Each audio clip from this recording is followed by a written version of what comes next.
देखती आंखों सुनते कानों को अस्सलाम वालेकुम। उम्मीद करती हूँ सब खैरियत से होंगे। एक यहूदी ने अपने बेटे से कहा, जाओ बाजार से सौदा ले आओ। वो चला गया, लेकिन जब वो रास्ते से गुजर रहा था तो उसकी नज़र हज़रत मोहम्मद सल्लल्लाहु अलैहि वसल्लम पर पड़ी और आप सल्लल्लाहु अलैहि वसल्लम की नज़र भी उस लड़के पर पड़ी। आप सल्लल्लाहु अलैहि वसल्लम की नज़र का इतना असर हुआ कि वो लड़का वहीं बैठ गया और काफ़ी देर तक वहीं बैठा रहा। वो यहूदी कभी अंदर जाता कभी बाहर आता कि लड़का कहाँ रह गया है। आया नहीं अभी तक। सूरज गुरूब हो गया है और मगरिब होने लगी है। लड़का शाम को घर आया तो बाप ने पूछा, अरे नादान, इतनी तखीर क्यों हुई? बाप बहुत गुस्से में था कि बड़ा नादान और पागल बच्चा है। मैंने कहा था जल्दी आना और इसने इतनी देर लगा दी। तुम्हें सौदा लेने भेजा था और तुम खाली हाथ वापस आ गए हो। सौदा कहाँ है? सौदा कहाँ है? बेटा बोला, सौदा तो मैं खरीद चुका हूँ। बाप, क्या पागल आदमी हो तुम? मैंने तुझे सौदा लेने भेजा था, तुम्हारे पास नहीं है और कहते हो खरीद चुका हूँ।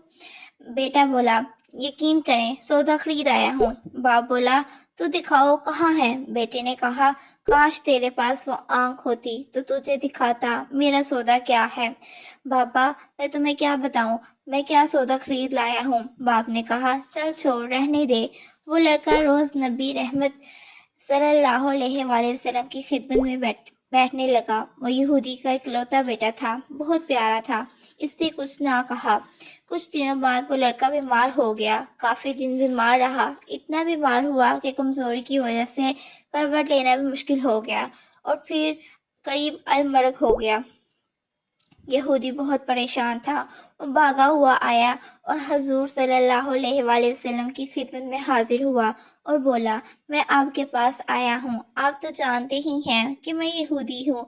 मुझे आप सल्लल्लाहु अलैहि वसल्लम से कोई इत्तेफाक नहीं है, मगर मेरा बेटा आप सल्लल्लाहु अलैहि वसल्लम को दिल दे बैठा है और इस वक्त अलमर्ग है।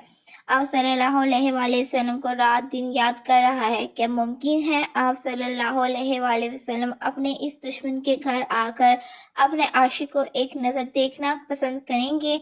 क्या ये आरज़ू पूरी हो जाएगी? वो मरने से पहले आप सल्लल्लाहु अलैहि वसल्लम का दीदार कर ले।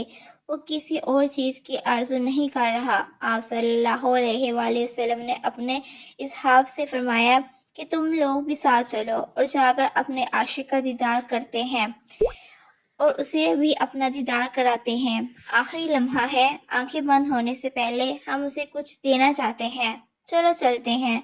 यहूदी के घर पहुंचे तो लड़के की आंखें बंद थीं। हजूर सल्लल्लाहु अलैहि वसल्लम का सरापा करम ही करम है।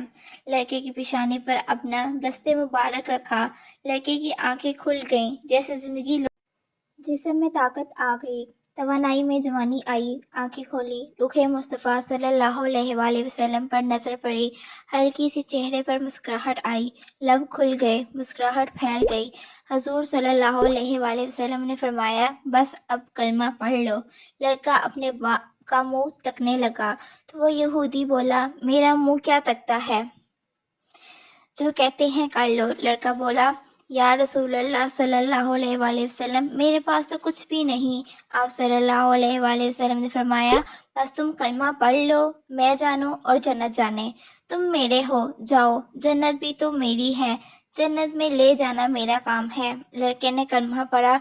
जब उसके मुंह से निकला मोहम्मद रसूलुल्लाह सल्लल्लाहु अलैहि वसल्लम, रूह पर आवाज हो गई। कलमे का नूर अंदर चला गया, आंखें बंद हो गई, लब खामोश हो गए। लड़के का बाप जो कि यहूदी था बोला, मोहम्मद सल्लल्लाहु अलैहि वसल्लम, मैं और आप दोनों मुखालिफ हैं, इसलिए ये लड़का अब मेरा नहीं रहा। अब ये इस्लाम की अमानत है। अगर काशाने नबूवत सल्लल्लाहु अलैहि वसल्लम से इसका जनाजा उठे तब ही इसकी इज्जत है, ले जाएं इसको। फिर आप सल्लल्लाहु अलैहि वसल्लम ने अपने हिसाब से फरमाया, सब मिलकर उसे उठाओ और उसके जनाजे को कंधा दो। आप सल्लल्लाहु अलैहि वसल्लम जब यहूदी के घर से निकले तो ये फरमाते जा रहे थे, इस अल्लाह का शुक्र है जिसने मेरे सदक़े से इस बंदे को बख्श दिया। इस अल्लाह का शुक्र है जिसने मेरे सदक़े से इस बंदे को बख्श दिया।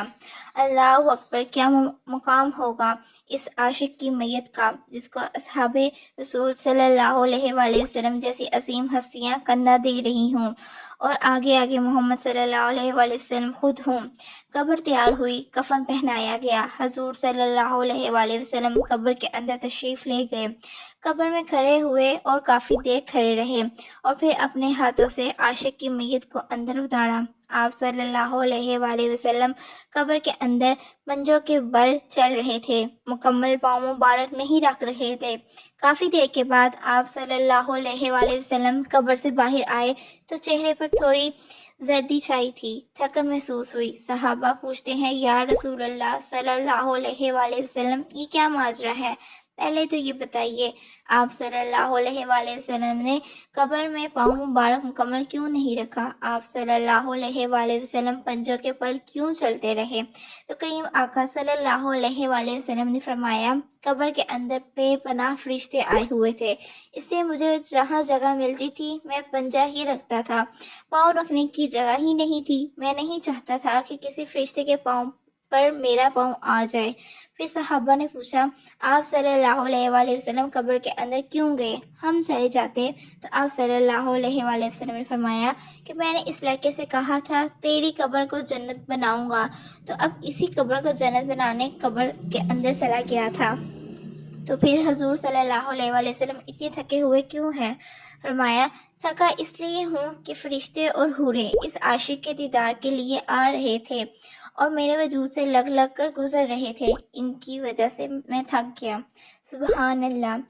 اسی واقعے پہ ایک شعر پڑھتی ہوں، کی محمد سے وفا تو نے تو ہم تیرے ہیں، کی محمد سے وفا تو نے تو ہم تیرے ہیں، یہ جہاں چیز ہے کیا لوح و قلم تیرے ہیں۔ شکریہ۔ امید کرتی ہوں سب کو میری اسٹوری، سب کو یہ واقعہ بہت پسند آیا ہوگا۔ آپ سب سے ریکویسٹ ہے کہ میرا channel like, subscribe, share, follow ضرور کریں اور بیل آئیکن کو پریس کرنا نہ بھولیں، جس سے میری ہر ویڈیو آپ تک پہنچ سکے۔ شکریہ۔